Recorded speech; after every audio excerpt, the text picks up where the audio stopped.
Hey everyone, we're in conversation with Phil Goddard. Phil hails from Cambridge in the UK.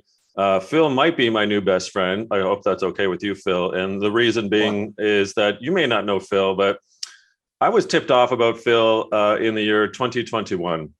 And during the pandemic, my father, who hails from Stratford upon Avon, tipped me off about Phil and what I believe was a purpose-driven decision from being in a career and then shifting careers entirely. And so without spoiling the plot, and if you're not sure or unclear of what Phil's story is, I thought, Phil, maybe we'll start with who were you before we get to the career change and what that was. But tell us a bit about, your first 25-ish years in career and some of the things you got into, and then we'll get into the existential difference that you've made, I suppose. Sure. Thank you, Dan, and thank you for inviting me on here to talk about what I still feel is a very boring and mundane story. So basking in the glory still of it all. So I've come from a background in telecoms, predominantly in sales. I started as a boy back in 1981, a long time ago, as an apprentice. I worked for our national telecoms carrier in the UK, British Telecom. Of course, as it was BT. in those days. Yeah. BT. So I was an engineer.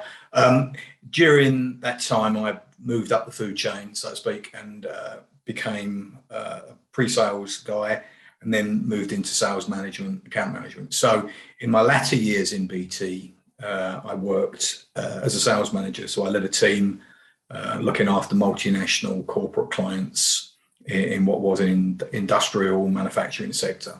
Right. Fairly transferable skill set, you assume at the time, and this was back in 2006, 2007, I started getting itchy feet. It was a very good voluntary redundancy package. Yeah. And they were paying something like 2 years salary. So it was a no-brainer. I'd been there 25 years, got a good pension. So jumped ship, I took the money and started a sales management career in Vodafone, big global mobility player. You guys may be familiar with. Guy Lawrence. I remember Guy Lawrence well. Yes, Guy Lawrence was CEO, a very charismatic, very tough man, but very charismatic. Yeah.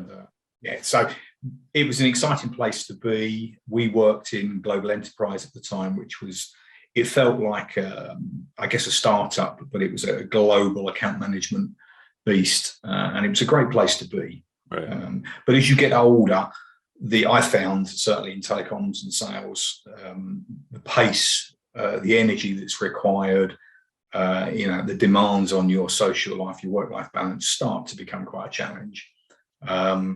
I lasted about 8 years. I say I lasted about 8 years. I moved out of there, and I went to work for a smaller but innovative carrier called Truephone that had a multi-IMSI proposition. Great place. Worked there for a few years.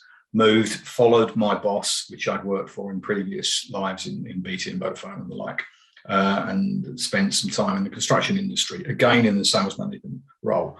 We were bought out by a private equity firm. Then the pandemic hit, and I had a period of furlough, which was an unknown entity in the UK. With all the madness that was the pandemic, it suddenly changes your mindset. Right. So I'd gone from being what I felt was, having a really great career to being really important, having a team of sales guys working for me and having a sense of purpose, to suddenly facing life on the scrap heap. And sort of 55, 56, it was like, God, what am I going to do? I was made redundant along with quite a lot of my colleagues, very predictably, but using my old boy network, I did secure an account management role in TalkTalk, national carrier, based up north. Again, quite an innovative and fast-moving brand. But this time, I took a new role. We were downsizing, moving house. So I had a whole load of things going on in the background. We sold our house, paid off our mortgage, but we had a 3-month transient period where my wife and 2 dogs spent 2.5, 3 months living in a caravan up on the East Coast. In the middle of a lockdown or a pandemic. Absolutely. In between lockdowns, we lived there. I had a new job. We then moved to an Airbnb, lived in a farmhouse for what was nearly 2 months. So really stressful time. I used to have loads of hair. I don't have, those listening without the video could see that, I'm follically challenged these days. Right. But I think it got to the Christmas of 2020, and I thought, what am I doing? I was just so unhappy. Didn't enjoy what I was doing, and but didn't know what to do. And that then sort of provoked a whole load of inner reflections, moments of stress, not being able to sleep, all of those sorts of things. And it all just sort of came crashing down on me. I thought, my God, what am I going to do?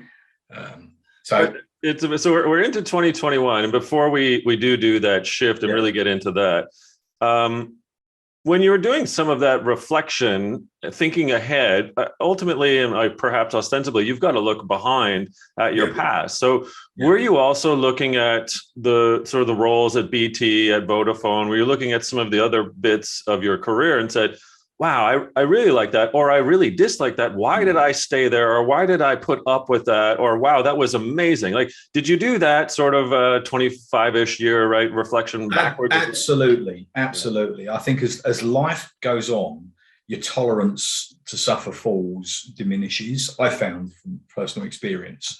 Having the courage to challenge that, having the courage to step out of your comfort zone, I found when you get into your 50s, and you've had a lifetime of work in sales, yes, it breeds confidence, and you're essentially talking for a living. So you've got lots of transferable skills, I believe, lots of business experience, good gravitas, but you don't necessarily see it when you're having a bad couple of days and you've got delivery problems, unhappy clients, you're trying to forecast a challenging target and you can't see where the money's coming from. All of those things going around in your head. It's how am I going to survive? How am I going to pay the bills? How am I going to keep to the lifestyle that my wife and I have got used to? All of those insecurities come crashing down. And why didn't I do this sooner? I had that feeling in BT when I took my first leap out of what was quite a big institution, a safety blanket. And I secured a new job before I pressed the button and took voluntary redundancy. So for me, there was a safety net. Sort of fast forward to coming to the end of 2020, 2021, I didn't know what to do. I knew what I didn't like, but I didn't know what to do. And I was going to say, Phil, there's a lot of pressures going on. I mean, you're in a caravan. You've got the dogs. I can't imagine. I mean, me being an owner of two dogs, what that's like in a very condensed area of space to live in, and and then there's the pandemic on top of that. I mean, where did you find, I suppose, that courage or that inner strength to go through such almost an acquittal of where you were to where you wanted to be, to release yourself ultimately to, as we'll find next, right, to get into a decision-making tree of, I'm going to do something completely different, a 180? The biggest factor, the easiest way to answer that is my better half, my wife. We've been together 10 years. We got together 3 months after I was widowed, my previous wife. And my wife, Karen, has been an absolute rock. Great soulmate, without sounding cheesy, but a great person to listen to and take that perspective and then reflect on it for you and present you back what she sees, which was a grumpy partner, constantly unhappy, not sleeping, one too many red wines, all of those things. Right. And the simplistic opinions that were coming back, not so much opinions, the simplistic feedback was that you need to do something for your own health. You're no longer 25, 30. And when it eats into your personal life and it affects our relationship, you need to reconsider your life. You at the moment, you seem to live to work and not work to live. So think about making some lifestyle changes. And when you're in amongst all the bullets and the shells going off, it's very difficult to take a step back. And Winston Churchill once said, when you're going through hell, keep going. And that's all I could see. You just keep carrying on. You keep doing the same thing over and over again until something cracks. One thing I did learn while living in a caravan and living in an Airbnb, if a client rings you at 9:30 at night, it's never a good idea to answer the phone because something's going to go wrong. And all of these little anecdotes were becoming the norm. And I think certainly that phase of my life, when I look back on it, I think, how the hell did I survive? How the hell did my wife not smother me in my sleep because I was so miserable? So there was all of these things going on, all these external factors, and perhaps the universe was saying, Phil, we're sending you lots of little subtle hints here. For God's sake, listen to one of them before you have a heart attack. That's. I look upon it humorously now in sort of retrospect. Well, I suppose as well, Phil, it's fair to say that you didn't want to start 2021 with a homicide on your record either. So you did listen to your beautiful wife, Karen. Yeah. I suppose positioned an opportunity your way. So let's get into that. And I'm not sure if that was the only proposal that came your way in terms of looking at a career change, but let everyone know where that came from and what you're doing now. Sure. Well, I mentioned it early on in the conversation that we downsized. If I take a step back to put it all into context, we knew redundancy was coming. We had a 5-year plan, which was sell our house, use the equity to move further north where property prices are more favourable. Actually, we've got 3 grown-up children between us. They've all moved out. So it took me a little while to understand the mechanics of that. But my wife straight away said, we've got equity, let's use it. We did, and it worked. So smart Karen. Very smart Karen. Yeah. Very smart. We worked. So we bought a new build. There's a bit of a time lag, hence the transient period. But we're all moved in. We've settled. I was working on a large bid for a major retail outlet in the UK when I was working for TalkTalk. Yeah. And it was a defence bid, so we already had the business with TalkTalk. I won't mention the name for legal reasons, but we were successful in the end. So that was my swan song, which I'm pleased about. Yeah. But so stressful. Tenders are such a stressful, time-consuming exercise. I was just day and night waking up thinking about, have I done this? Have I done that? I remember checking emails at 2-3 in the morning because I couldn't sleep. I just thought, I don't know what I can do to change this, but I absolutely hate it. And I thought, I don't have a mortgage anymore. I don't have the money worries. So I need to do something. And I had a heart-to-heart with my boss, Jackie, who works for TalkTalk. And she was fantastic, fantastically supportive.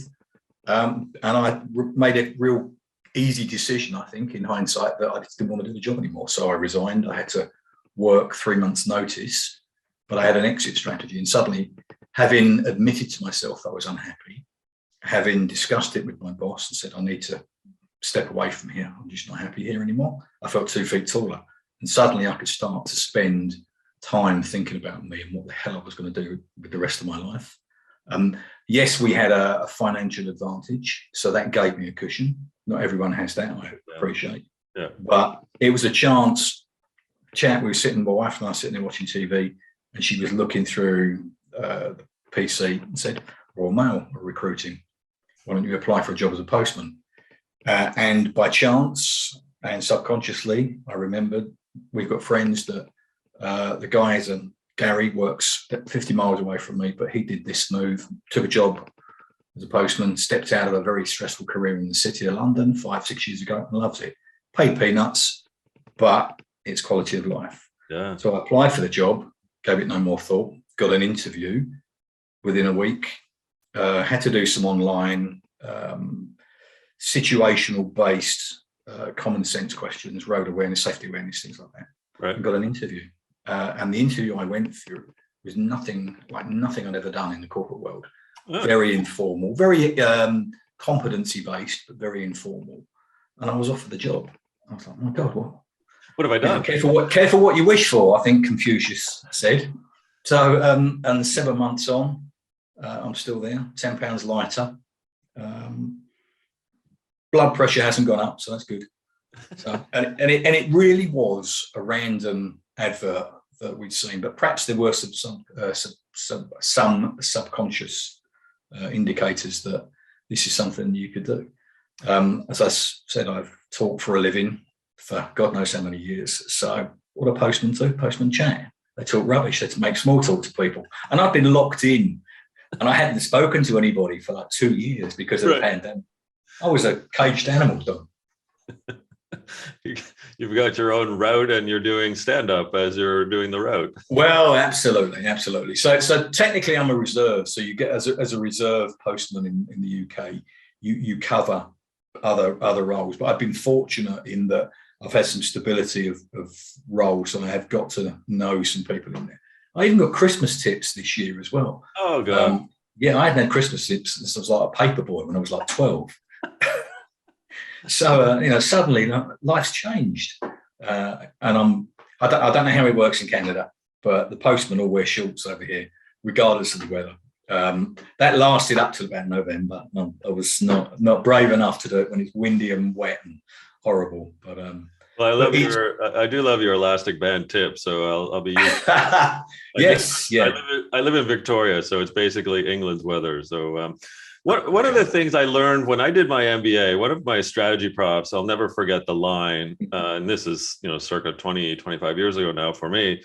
Dr. Powers said, you can pay attention to the headline, but the bigger story is the trend line. And so the headline might be that Phil Goddard, you chose to become a postman for Royal Post. But what I see is your trend line. And that's what I think people really should be learning from. The various media outlets and mainstream will say, oh, man quits his job and from Cambridge and goes on to be a postman. Okay, that's going to get you clicks. But what I'm seeing and what I'd like to dig into just a little deeper is, again, the path. So I come from telecom. I spent 12 years in telecommunications at Canada's BT, TELUS. And I have full understanding of some of those pressures that you allude to and working with sales and pre-sales and just the requirements for you to be on almost 24/7. The trend line that I'm getting at here is perhaps even some more insightful wisdom from you, Phil, about that analysis, that recognition that maybe you didn't have to be on all the time, or was there something different that you might have done at Vodafone, at BT, at TalkTalk, just so that, here we are, both of us in our 50s, perhaps helping people in their 20s, 30s, and 40s see what is it that they can do differently before they get into a situation where they might have to have a bifurcation or a demarcation of what they're doing may not be good enough for their own self-health, but that they need to make a change in order to provide a better self-health. Yeah, that's a really good question, because hindsight is a really valuable asset for the human species. And I think I look back and think I should have done this differently. I should have done that. I've spent countless years of my life worrying about things that never came to be. That's just the way my brain is wired. I've done a fair bit of coaching. I've interviewed lots of people. I've done personal development plans for team members. And it is all about, I think, perspective in terms of the way I try and describe that is that you can look at an event and that event can trigger emotions if you let it. And if you let life dictate to you and you worry about it, your brain will stimulate hormones and make you feel bad. If you can look at life with a different perspective and, oh, great, I'm delivering telecoms, I'm not curing cancer, I'm not stopping World War III. And it's putting all of those things into perspective. And it's having the ability to switch off.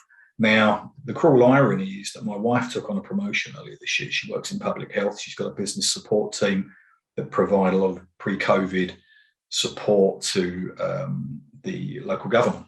Yep. And she's on Teams 11, 12 hours a day. And I hear everything that goes on. So I'm now doing a very manual job that has absolutely no stress whatsoever. So you can still revert back and give guidance as guidance was given to you, to your partner. Mm-hmm. But coming back to the trend line point, I think everybody's situation and position is unique. One of the big learns and big humble moments I had was I had messages literally from every continent, Russia, Germany, Japan, Far East, all sorts of people saying, oh, you've really inspired me. How could I have inspired you? All I've done is stepped out of something I didn't like. But when you dig under the surface, people say, I want to be able to do that. Mm-hmm. I can't afford to do that. I'm 30. Oh my God, I didn't think about doing that at 30. But I've paid off my mortgage and I'm now 57 and I've got grown-up children and I'm advising my child and my stepchildren on career choices and life choices and all those sorts of things. I think finding people have the ability to find mentors in the corporate world is much easier than in the SME environment. Yeah. I've always found talking therapeutic, problem shared, problem halved. Really old, really corny saying in the UK and maybe globally, but it's true. And I think if you plan what was it? Fail to prepare, prepare to fail. All of those things, you can plan out your working day, and then something goes awry and it all goes tumbling down and life suddenly becomes shit. It's how you deal with it, how you perceive a set of given events. And we're only here for a short period of time. Work-life balance. Get out. If you have dogs, go walk the dog. If you like sports, go run, play ball, whatever it may be. And during my furlough period, when we were facing redundancy, I get out the running machine, I go out, walk the dogs, and all the things to help stimulate your body, look after your body. I'm now doing a physical job after spending my whole life on my backside. So everything aches and creaks. And I think to try and answer your very deep, big question, I think my advice is to people is be kind to yourself, look after yourself. Think of yourself as an antique car. You've got to put lots of TLC into it. You've got to make sure it's serviced properly. You've got to make sure it's treated with love, because you're only here once. And as much as you love the money and you love the career, your life is more important. And I've learned that lesson later in life. I think when I was younger, I was immature, didn't recognize it, saw the money, enjoyed the trappings, but there's an end game, and it's about being happy. And if you are not happy, do something about it. And that took me a long time to live by those words. And I've been saying those very crassly for years and years, and not really paying a great deal of notice to them. But if you can go to bed having looked at yourself in the mirror and said, I'm happy with the day, I'm happy with the life I'm living, fine. And to all the people that said, I think you're really brave. I don't think I'm brave. I think I procrastinated for years. I perhaps should have done this 6-7 years ago, but my financial circumstances were different. But if suddenly redundancy forces you in a different direction, you take a maneuver, don't you? You take evasive action. And it's making sure you've got a plan in life. And it's making sure that you cover the things that are necessary. That's quite a long, vague answer. I hope it gives you some semblance to what goes on inside my head and has gone on inside my head. Yeah. Phil, it's wonderful. I've really appreciated your time. A couple summary thoughts here. First, in that LinkedIn post from 2021, you sort of ended, and I'm paraphrasing, you basically have one life, so live it. Yeah. And I think that's just astute, sound advice for people perhaps younger than us in their 20s, 30s, and 40s, because I think some people take for granted that they're going to live forever and that it's going to be awesome. Sometimes it's not. You do own your life, so make those decisions. Another thing you said, which I've used before, so man, I believe that we're cut from the same cloth. Do you work to live or live to work? Yeah. And that's as deep and profound as it can get, because if you are working to live or living to work and you're not sure what those mean, good gosh, are you in trouble? And third, you brought up Churchill, and I think your career and what you've done recently says a lot about this next quote of Churchill. He once said, to improve is to change, but to be perfect is to change often. And that's really the journey of life, isn't it? Make sure you're looking at yourself, analyzing, self-correcting, so that you do have that sense of eudaimonia, that flourishing, in order to live your most fulfilled life. Absolutely. And as we grow older, we amass life skills and we amass confidence that our children and our grandchildren won't yet have. But, as I've said to my daughter, and she's going through her second house move, stress, she's got a really good career now. She's developing at Tesco, and she's got all sorts of things going on. And I say to her, life's what happens. Life is what happens when you're busy making plans. Another quote I've stolen from John Lennon. There you go. Exactly. It's the reality is shit happens, to put it, and sorry to use profanities, but the rounding off of the edges is there's always something that's going to happen. And if you can manage the curveballs that life throws at you and have a plan, always have one eye behind you. And you can only do your best. And you're right, life, there's only one life, live it, enjoy it. Be happy with yourself. And that's what I'm trying to do. Phil, you're a mensch, you're a sage. I think a lot of people continue to learn from your wise words. I can't thank you enough for this today. All the best on the route, wherever the route takes you, come rain or shine, as we know in England. I think come rain, there's a horrible storm coming our way again. All the best, Phil. Thank you again. I'm honoured. Thank you very much for your time, Dan. Cheerio. Good luck. Thank you. Bye.